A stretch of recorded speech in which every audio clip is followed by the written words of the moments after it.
La recherche d'un équilibre sacré. De l'aube de l'humanité, l'être humain a cherché des réponses aux questions fondamentales. Astérisque, qui sommes-nous? D'où venons-nous? Quel est le but de notre existence? Astérisque, ces problèmes, qui transcendent le matériel et immédiat, nous amènent à exploiter des dimensions plus profondes de la vie, des dimensions qui entourent la spiritualité, la foi en Dieu et la santé intégrale du corps, de l'esprit et de l'esprit. Ce livre est né de la conviction qu'il n'y a pas de dichotomie entre le sacré et le physique, entre la foi et la santé, entre l'âme et le corps. Au contraire, il existe une profonde interconnexion qui, lorsqu'elle est comprise et cultivée, peut conduire à une vie plus complète, équilibrée et importante. La spiritualité comme fondement de l'existence. La spiritualité n'est pas un concept abstrait ou distant, c'est l'essence qui imprègne toutes les dimensions de la vie humaine. Il se manifeste dans la façon dont nous nous rapportons au divin, aux autres et à nous-mêmes. Pour beaucoup, la foi en Dieu est le fondement qui donne un sens à l'existence, offrant non seulement un confort, mais aussi une direction et un but. Cependant, la spiritualité ne se limite pas aux dogmes religieux ou aux pratiques rituelles. C'est une expérience vivante et dynamique qui s'exprime dans la façon dont nous prenons soin de notre corps, comment nous nourrissons notre esprit et comment nous cultivons notre esprit. Lorsque nous parlons de santé holistique, nous parlons d'un équilibre qui va au-delà du physique, nous parlons d'une harmonie parmi toutes les parties de notre être. La foi comme force transformatrice. La foi en Dieu, quelle que soit la tradition religieuse, a été une source de force inépuisable pour des millions de personnes à travers l'histoire. Ce n'est pas seulement une croyance passive, mais une force active qui peut transformer des vies. La foi nous invite à faire confiance à quelque chose de plus grand que nous-mêmes, à nous rendre au mystère de l'existence et à trouver la paix même au milieu du chaos. Mais comment la foi est-elle liée à la santé? La science moderne a montré que la spiritualité et la religiosité sont associées à des avantages tels que la réduction du stress, une plus grande résilience émotionnelle et une meilleure récupération des maladies. Cela ne signifie pas que la foi est un remède magique, mais qu'il peut être un élément essentiel pour une vie saine et équilibrée. Santé holistique, corps, esprit et esprit en accord. La santé holistique est un concept qui reconnaît l'interdépendance entre le corps, l'esprit et l'esprit. Ce n'est pas seulement l'absence de maladie, mais un état de bien-être intégré.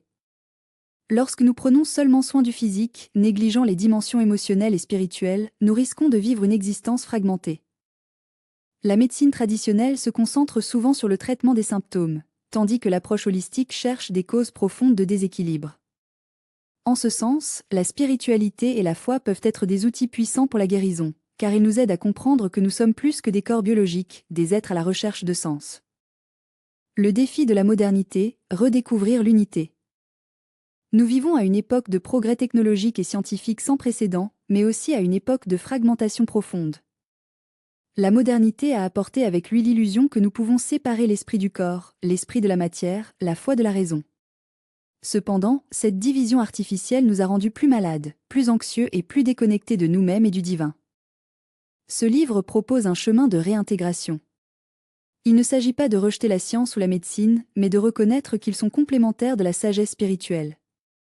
La vraie santé n'est pas seulement dans des tests de laboratoire parfaits, mais dans une vie alignée sur des valeurs plus profondes, compassion, gratitude, amour et foi.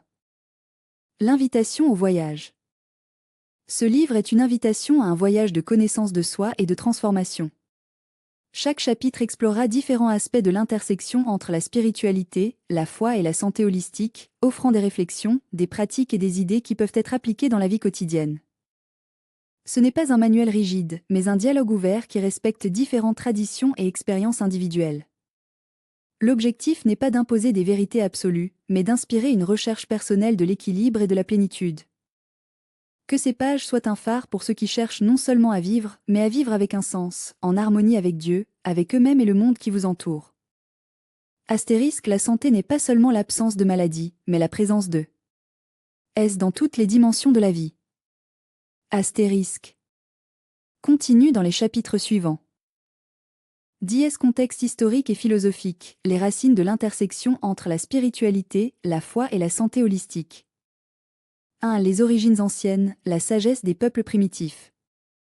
Depuis les plus éloignés, les civilisations humaines ont reconnu un lien intrinsèque entre le corps, l'esprit et l'esprit.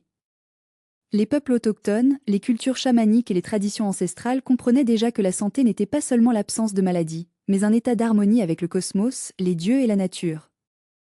Dans la tradition ayurvédique de l'Inde, par exemple, la santé était considérée comme un équilibre entre les astérisques dosha astérisque, énergie vitale, influencée non seulement par l'alimentation et le mode de vie, mais aussi par la connexion spirituelle. De même, la médecine traditionnelle chinoise, basée sur les principes de astérisque QI astérisque astérisque, énergie vitale, considérait la maladie comme un déséquilibre qui pourrait être corrigé non seulement avec les herbes et l'acupuncture, mais aussi avec les pratiques méditatives et l'alignement avec l'astérisque astérisque astérisque, le chemin cosmique. Les Grecs anciens, à leur tour, avec des personnages comme Hippocrate, ont déjà fait valoir que la santé dépendait d'un équilibre entre les humeurs du corps, mais aussi de l'harmonie avec les lois divines. Platon, dans Astérisque la République astérisque, a parlé de l'importance de l'éducation corporelle et de l'âme, tandis qu'Aristote considérait le bonheur, astérisque démonia astérisque, comme un état de plénitude qui ne pouvait être réalisé que lorsque les êtres humains vivaient conformément à sa nature rationnelle et spirituelle. 2. L'influence des grandes religions sur la vision holistique de la santé. Avec l'émergence de grandes religions monothéistes, la relation entre la foi, la spiritualité et la santé a acquis de nouvelles dimensions. Dans le judaïsme, par exemple, la Torah contient des lois alimentaires, astérisque kashrut astérisque, qui étaient non seulement des rituels, mais visaient également à préserver la santé physique et spirituelle. La médecine juive ancienne a déjà reconnu que la maladie pourrait avoir des causes physiques et spirituelles, nécessitant ainsi une approche intégrée. Le christianisme, à son tour, a apporté une vision profondément holistique de la santé. Jésus-Christ, dans ses miracles de guérison, n'a pas séparé le physicien de la maladie spirituelle, il a guéri, mais a également pardonné des péchés, montrant que la pleine santé n'était possible que lorsqu'il y avait une réconciliation avec Dieu. Les premiers chrétiens, comme les pères de l'Église, ont fait valoir que le corps était un temple du Saint-Esprit, 1 Corinthiens 6, 19 à 20, ce qui impliquait des soins intégraux. Dans l'islam, la médecine prophétique, astérisque Tib al-Nabawi astérisque, enseigne que la santé est un cadeau divin et que la prévention des maladies est liée à des pratiques telles que la prière, la bonne alimentation et la purification spirituelle. Le Coran et les astérisques hadiths astérisques, paroles du prophète Mohammed, soulignent l'importance de la modération, de l'hygiène et de la confiance en Dieu comme des piliers de la santé. 3. La Renaissance et la rupture entre la science et la spiritualité. Avec l'avènement de la Renaissance et, plus tard, des Lumières, il y a eu une séparation croissante entre la science et la spiritualité. La révolution scientifique, dirigée par des personnages tels que Galiléo et Newton, a apporté des progrès extraordinaires en médecine et en compréhension du corps humain, mais a également conduit à une vision mécaniste de la vie, où les êtres humains ont commencé à être considérés comme une machine et une maladie comme un simple déséquilibre physique. Cette dichotomie entre le corps et l'esprit s'est approfondie avec du matérialisme du XIXe siècle, où des penseurs tels que Karl Marx et Friedrich Nietzsche ont déclaré la « mort de Dieu » et réduit l'existence humaine à de simples forces économiques et biologiques. La médecine occidentale, de plus en plus spécialisée, a commencé à traiter le corps comme un ensemble d'organes isolés, perdant de vue l'unité d'être. Cependant, même pendant cette période, il y avait des voix qui ont résisté à cette fragmentation. Des philosophes comme Henri Bergson et William James ont défendu l'importance de l'expérience spirituelle dans la vie humaine, tandis que des médecins tels que Carl Jung ont exploré le lien entre la psyché et le sacré, introduisant des concepts tels que l'inconscient collectif astérisque et les astérisques archétypes astérisques, qui liaient la santé mentale au symbole universel de la spiritualité. 4. La résurgence de la vision holistique dans le XXe et le XXe siècle. Du XXe siècle, il y a eu un mouvement de réintégration entre la science, la spiritualité et la santé. La psychologie transpersonnelle, développée par Abraham Maslow et Stanislav Grof, a apporté l'idée que les êtres humains ne se limitent pas à l'ego, mais peuvent se transcender dans des expériences d'unité avec le divin. Médecine P. Le psychosomatique, à son tour, a montré que les émotions et les croyances ont un impact direct sur le corps, prouvant ce que les traditions ancestrales savent depuis des millénaires. De nos jours, la science approche de plus en plus de la spiritualité. Des études en neurothéologie, par exemple, étudient comment la prière et la méditation affectent le cerveau, tandis que la médecine intégrative cherche à unir des thérapies conventionnelles avec des pratiques telles que l'acupuncture, le yoga et la pleine conscience. L'Organisation mondiale de la santé, OMS, reconnaît déjà la santé non seulement comme un manque de maladie, mais comme un état de bien-être physique, mental et social complet, et nous pourrions ajouter spirituel. 5. Philosophie de santé holistique, une synthèse nécessaire. Compte tenu de cette voie historique, il est clair que la séparation entre la spiritualité et la santé était une déviation temporaire, pas une loi naturelle. La vraie sagesse humaine a toujours reconnu que l'être est une unité indivisible, où le corps, l'esprit et l'esprit sont en dialogue constant. La philosophie de la santé holistique n'est donc pas une mode contemporaine, mais un retour aux racines plus profondes de la connaissance humaine. Il nous invite à considérer la santé non pas comme un état statique, mais comme un processus dynamique d'intégration, où la foi en Dieu, la pratique spirituelle et les soins du corps se complètent. En ce sens, la spiritualité n'est pas un simple complément à la santé, mais sa fondation. Lorsque l'être humain se reconnecte avec le sacré, il trouve non seulement la guérison pour ses maladies, mais aussi pour son existence. Et c'est cette recherche de sens qui nous amène finalement à Dièse chapitre 3, argument logique. La rationalité de la foi et la logique de la spiritualité. Tout au long de l'histoire, la foi et la raison ont souvent été présentées comme des forces opposées, comme si la croyance en Dieu exigeait la suspension de la logique ou comme si la science n'était pas en mesure de dialoguer avec le sacré. Cependant, cette dichotomie est une illusion. La vraie spiritualité ne nie pas la raison, mais la transcende. La foi n'est pas irrationnelle, c'est supraction, c'est-à-dire qu'il va au-delà de ce que l'esprit humain peut comprendre pleinement, sans cependant le contredire. Dans ce chapitre, nous explorons comment la logique peut être un allié de foi et de spiritualité, démontrant que la poursuite de Dieu et une vie saine n'est pas un saut dans le vide, mais un voyage basé sur des principes rationnels et cohérents. 1. L'argument de la causalité, Dieu comme la première cause. L'un des piliers de la philosophie classique est le principe de la causalité. Tout ce qui existe a une cause. Si nous suivons cette chaîne de causes et d'effets à sa limite, nous arrivons à une question fondamentale. Qu'est-ce qui a causé l'univers? La science moderne, par la théorie du Big Bang, confirme que l'univers a commencé. Mais si l'univers a commencé à exister, quelque chose ou quelqu'un doit y avoir donné naissance. Ici, la logique nous amène à une conclusion inévitable. Il doit y avoir une cause imprudente, un être qui ne dépend de rien d'autre que d'exister. Cet être, que les philosophes appellent le vrai mouvement Aristote, ou provoqué d'abord Thomas d'Aquin, est ce que nous appelons Dieu. La spiritualité n'est donc pas un fantasme, mais une réponse logique à la question la plus profonde de l'existence. Pourquoi y a-t-il quelque chose au lieu de rien? 2. L'ordre de l'univers et la conception intelligente.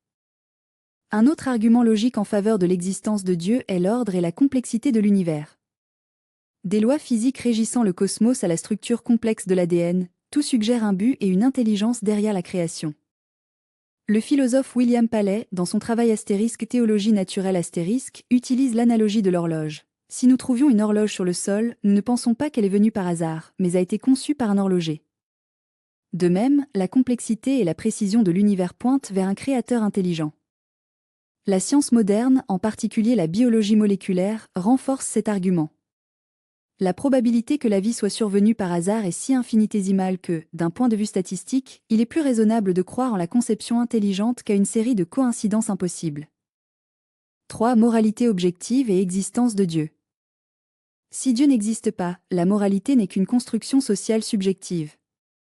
Mais si la morale n'est qu'une invention humaine, il n'y a pas de base objective pour affirmer que quelque chose est vraiment bon ou mauvais, après les préférences personnelles ou culturelles. Cependant, nous avons tous un notion intuitive que certaines actions sont intrinsèquement erronées, comme la torture d'un enfant innocent. Cette conscience morale universelle suggère qu'il existe une loi morale objective, et là où il y a la loi, il y a un législateur. Ce législateur, qui transcende l'humanité, est Dieu. La spiritualité n'est donc pas seulement une question de sentiment, mais une réponse logique à la question. Pourquoi le bien est-il le bien et le mal est-il mauvais?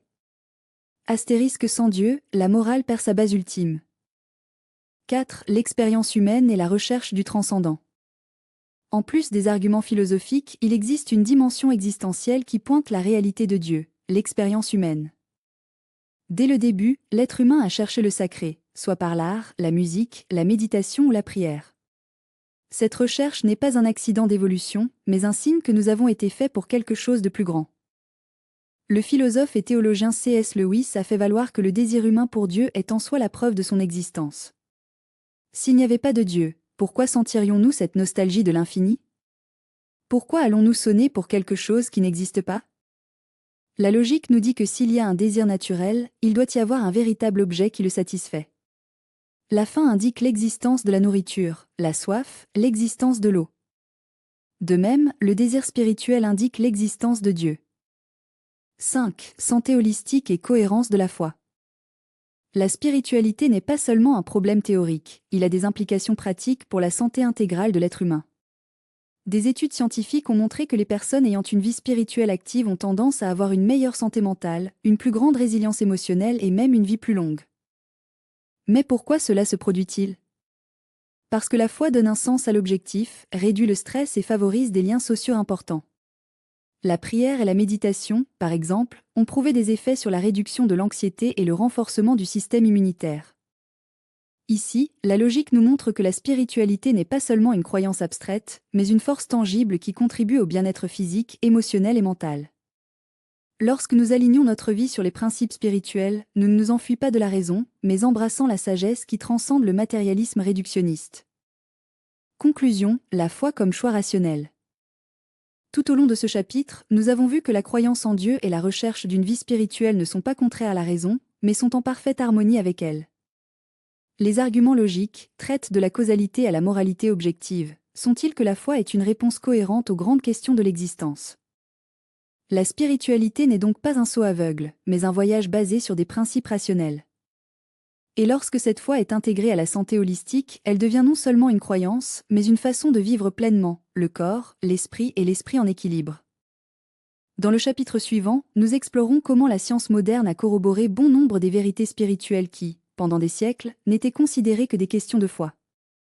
Nous verrons que, loin d'être ennemies, la science et la spiritualité peuvent marcher ensemble à la recherche de la vérité ultime.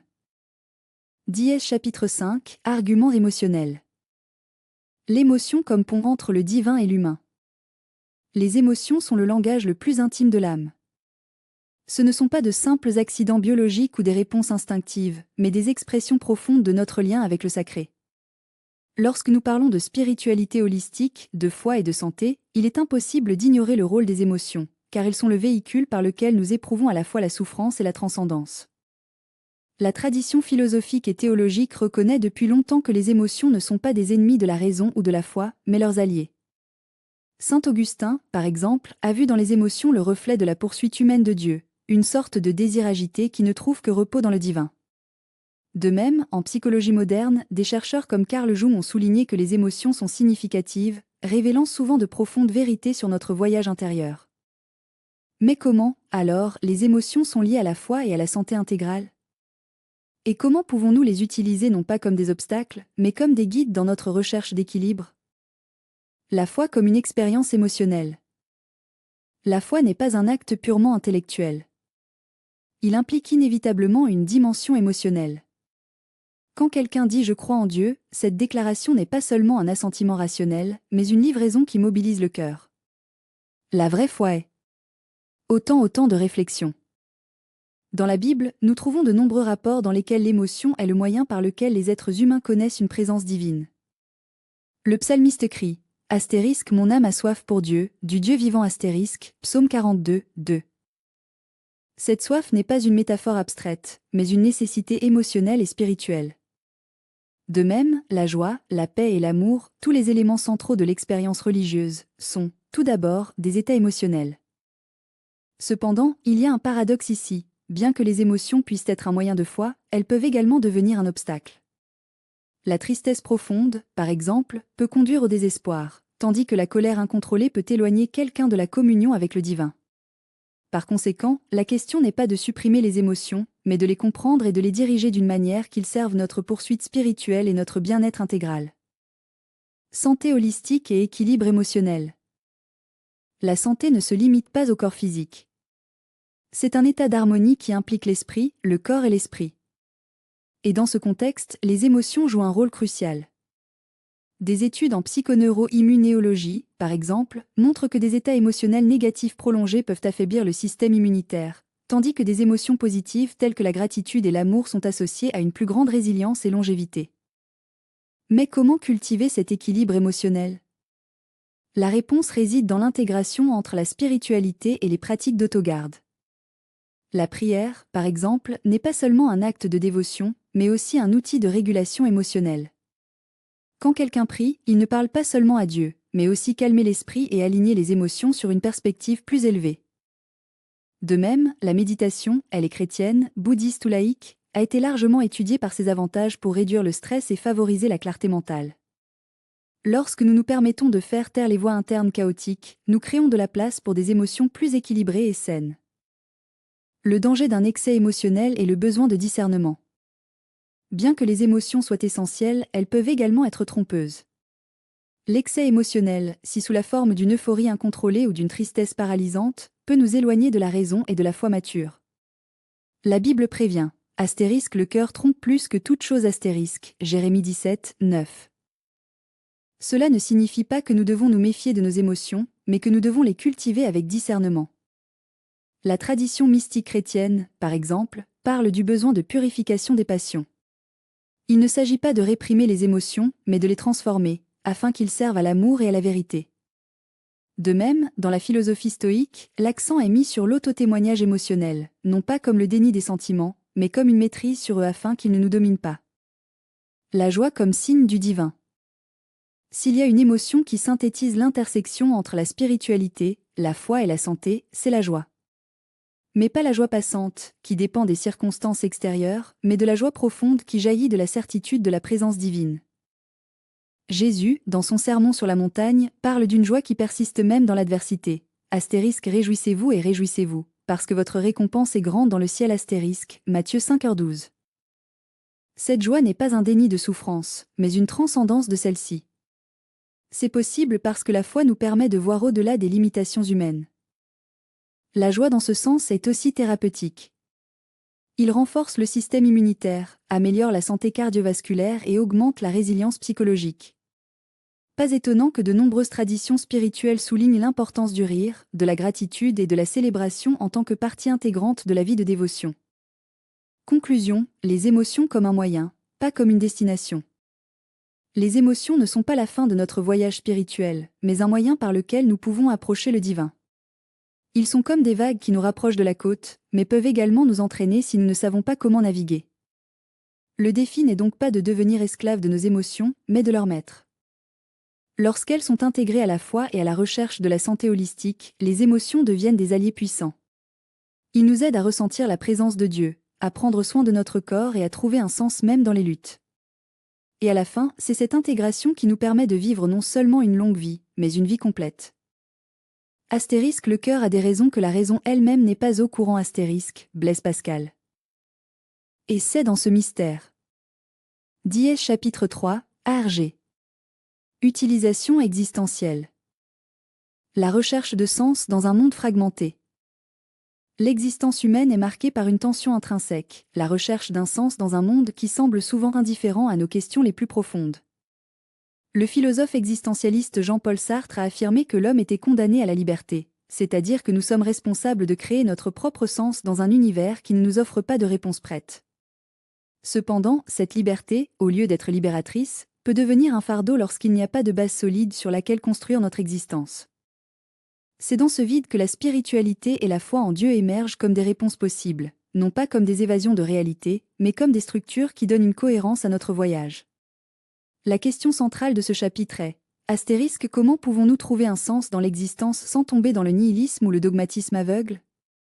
Astérisque. Le vide existentiel est la réponse de la foi. Viktor Frankl, psychiatre et survivant de l'Holocauste, a développé une logothérapie, une approche psychologique qui met la recherche de sens comme la principale force de motivation de l'être humain. Dans son travail astérisque L'homme à la recherche d'un sens astérisque, Frankl soutient que lorsque le sens est perdu, l'être humain tombe dans un vide existentiel, ce qui peut conduire à l'apathie, à la dépression et même au désespoir. La foi en Dieu dans ce contexte n'est pas seulement une croyance religieuse, mais une ancre existentielle. Il offre un cadre de référence dans lequel la douleur, la souffrance et même la mort ne sont pas absurdes, mais des parties d'un objectif plus élevé. La spiritualité ne nie donc pas la réalité de la souffrance, mais la transfigure, lui donnant un sens qui transcende immédiatement. Raison et foi, un dialogue nécessaire. L'un des grands défis de la pensée moderne est la dichotomie apparente entre la raison et la foi. Le rationalisme des Lumières a essayé de réduire toute la réalité à ce qui peut être prouvé empiriquement, tandis que la foi était souvent considérée comme irrationnelle ou basée sur les dogmes. Cependant, cette division est artificielle. Des philosophes comme Saint Augustin et Saint Thomas d'Aquin ont déjà fait valoir que la foi et la raison ne sont pas des ennemis, mais complémentaires. La raison nous permet de comprendre le monde naturel, tandis que la foi nous ouvre à des dimensions qui vont au-delà du matériel. La spiritualité, en ce sens, n'est pas un déni de la science, mais une expansion de la connaissance humaine au-delà de mesurables.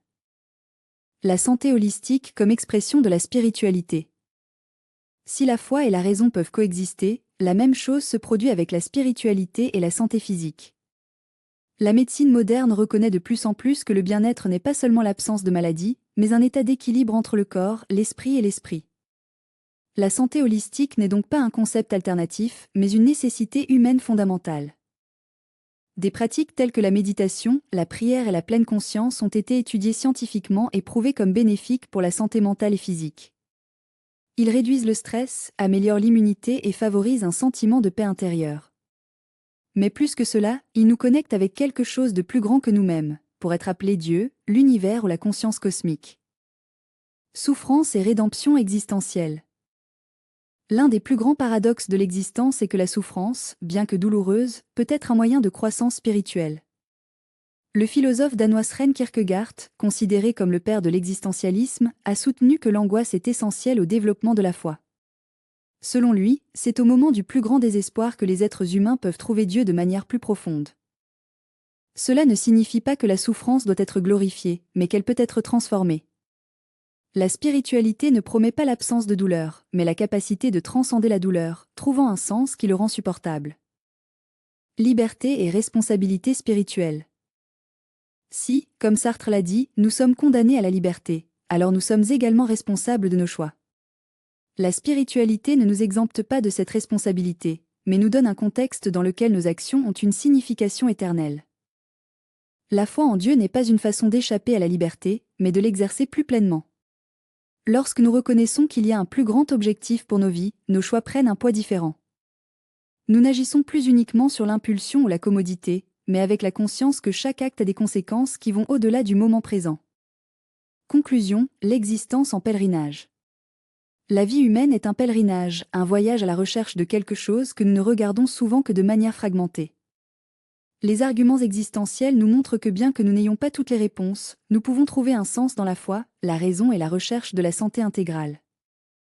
La spiritualité, en ce sens, n'est pas un refuge pour les faibles, mais une force pour les courageux, ceux qui, même face à l'apparente absurdité de l'existence, choisissent de croire qu'il y a un sens plus profond. Et c'est dans ce choix que nous trouvons non seulement la réponse à nos questions, mais aussi le courage de continuer à marcher. Ce chapitre explore l'intersection entre la philosophie existentielle, la spiritualité et la santé holistique, offrant une réflexion profonde sur la façon dont la foi peut être une réponse aux grandes questions de l'existence humaine. Il évite les répétitions des chapitres précédents et s'approfondit sur des sujets tels que le sens de la vie, la relation entre la raison et la foi, et la transformation de la souffrance en croissance spirituelle. Dièse chapitre 3, Réflexion profonde. Le voyage intérieur, le silence comme portail de la sagesse. Dans le tourbillon de l'existence moderne, où le bruit externe et les distractions incessantes dominent le paysage quotidien, la recherche du silence intérieur devient un acte de rébellion sacrée. Il est en silence que l'âme trouve de l'espace pour respirer, pour entendre la voix douce qui résonne au-delà du temps et de l'espace. Mais que signifie vraiment plonger dans le silence ?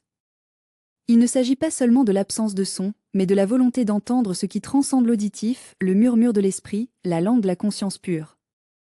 La tradition mystique de toutes les grandes religions indique cette vérité, le silence n'est pas vide, mais la plénitude. Dans les monastères médiévaux, les moines ont cherché le *hesychia*, l'immobilité intérieure, non comme une évasion du monde, mais comme une préparation d'une présence plus profonde. De même, les sages hindous parlent du *mona*, le silence sacré qui précède la révélation. Et dans le christianisme, Jésus s'est souvent retiré dans des endroits solitaires afin de prier sans besoin d'isolement, mais de renouer avec la source de vie. Mais comment cultiver ce silence dans un monde qui nous bombarde avec des informations, des attentes et des urgences ? La réponse n'est pas de nier la réalité extérieure, mais de créer des espaces sacrés en nous. Respiration consciente, méditation, prière contemplative, ces pratiques ne sont pas de simples exercices spirituels, mais des portails pour une existence plus alignée avec le divin. Lorsque nous nous permettons de nous arrêter, même pendant quelques minutes par jour, nous déclarons que notre âme n'est pas un esclave à temps, mais la dame de son propre rythme. La foi comme confiance radicale dans la vie. La foi est souvent mal comprise comme une croyance aveugle ou une adhésion dogmatique à un ensemble de doctrines. Cependant, dans son essence la plus pure, la foi est une confiance radicale dans la vie, une certitude que même dans l'obscurité, il y a une lumière qui guide. Il ne s'agit pas de nier des doutes ou des questions, mais de reconnaître qu'au fond de l'abîme, il y a un sol ferme sur lequel nous pouvons marcher. Le psalmiste dit, astérisque, même si je traverse la vallée de l'ombre de la mort, je ne craindrai aucun mal, parce que vous êtes avec moi. Astérisque, ce passage n'est pas une invitation à la passivité, mais une reconnaissance que la présence divine ne nous épargne pas des tempêtes, mais nous soutient. La foi authentique n'est pas l'absence de peur, mais le courage de passer à autre chose. Et voici un paradoxe fascinant. Plus nous plongeons dans la foi, plus nous rencontrons des mystères qui remettent en question la raison. Comment concilier la bonté de Dieu avec la souffrance humaine? Comment comprendre l'éternité avec un esprit fini? Ces questions n'ont pas de réponse simple et peuvent ne pas avoir. La foi ne consiste pas à avoir toutes les réponses, mais à faire confiance que, en fin de compte, cela aura du sens, même que ce sens n'est révélé que dans l'éternité. Santé holistique, le corps en tant que temple de l'esprit. La santé n'est pas seulement l'absence de maladie, mais un état d'harmonie entre le corps, l'esprit et l'esprit. Lorsque nous parlons de santé holistique, nous reconnaissons que l'être humain est une unité indivisible, où chaque partie affecte l'ensemble.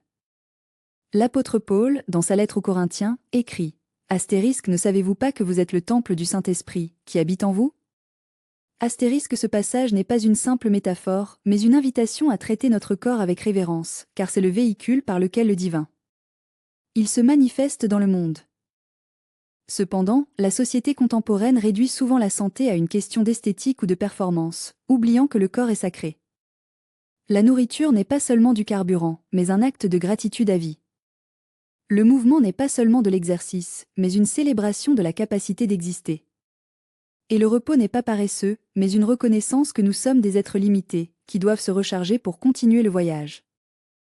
La médecine moderne commence à reconnaître ce que les traditions ancestrales ont toujours su, que l'esprit et le corps sont intrinsèquement liés. Le stress chronique, par exemple, n'est pas seulement une gêne psychologique, mais un facteur qui affaiblit le système immunitaire et déséquilibre le corps. De même, la pratique de la gratitude et de la méditation n'est pas seulement des choses spirituelles, mais ont des effets mesurables sur la santé physique. Souffrir comme un portail de transformation. Personne ne s'échappe de la souffrance.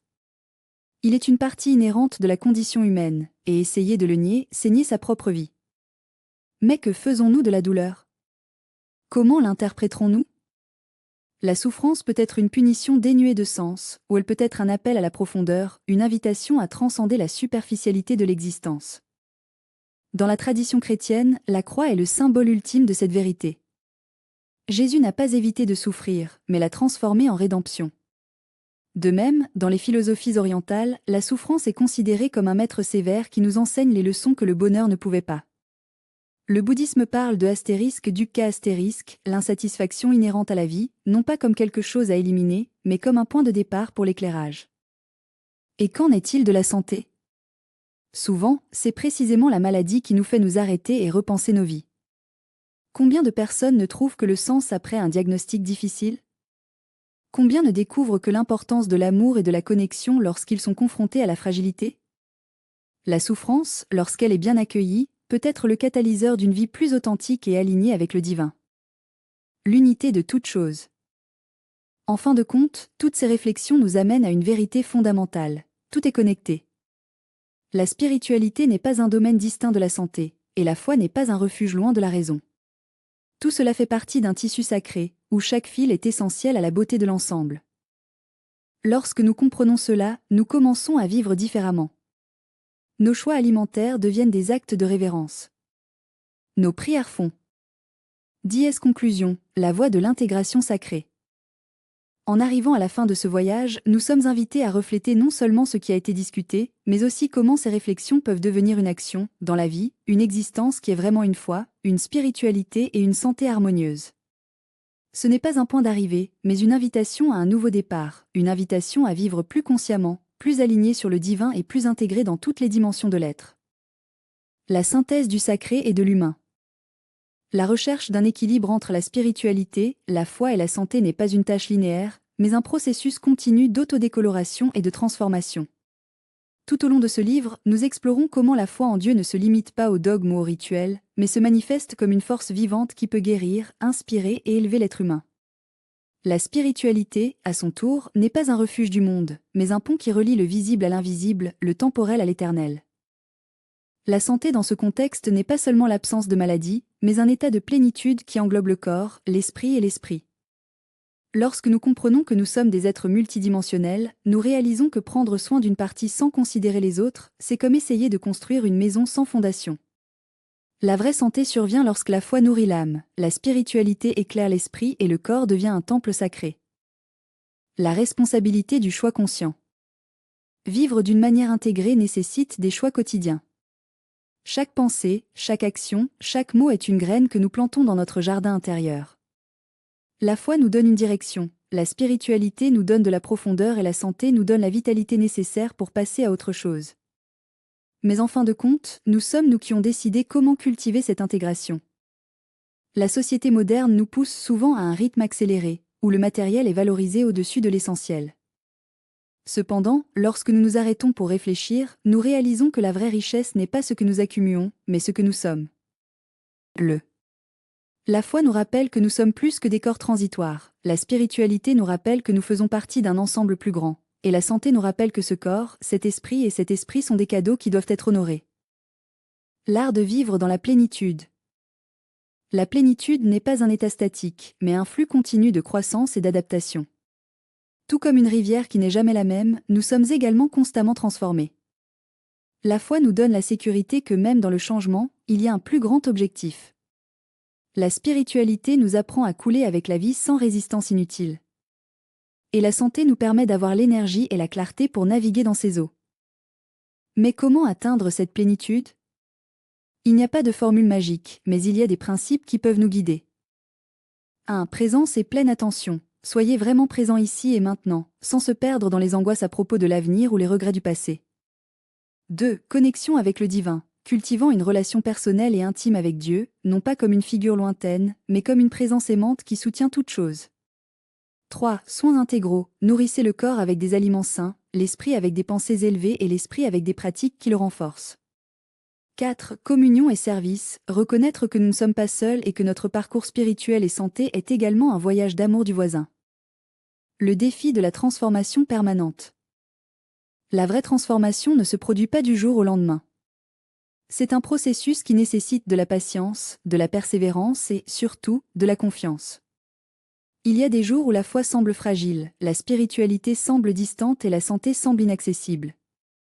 Mais c'est précisément dans ces moments que nous sommes appelés à faire confiance dans le processus, à croire que même dans l'ombre, il y a une lumière qui nous guide. Le voyage de l'intégration sacrée ne concerne pas la perfection, mais sur le progrès. Il ne s'agit pas d'atteindre une destination finale, mais de vivre à chaque étape avec conscience et gratitude. Lorsque nous ouvrons nos cœurs pour cette vérité, nous réalisons que la vie n'est pas une série d'événements aléatoires, mais une symphonie divine, où chaque note a sa place et son but. L'héritage d'une vie intégrée.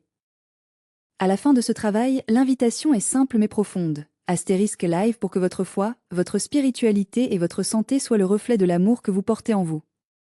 Que votre vie soit un témoignage qu'il est possible d'unir le sacré et l'humain, le divin et le quotidien, l'éternel et le passager. Puissiez-vous être une lumière pour les autres, non pas par des mots, mais par l'exemple d'une vie équilibrée, pleine de but et d'amour. Que votre voyage soit une danse entre le ciel et la terre, où chaque étape est une prière, chaque souffle est une bénédiction et chaque jour est une occasion de se rapprocher du divin.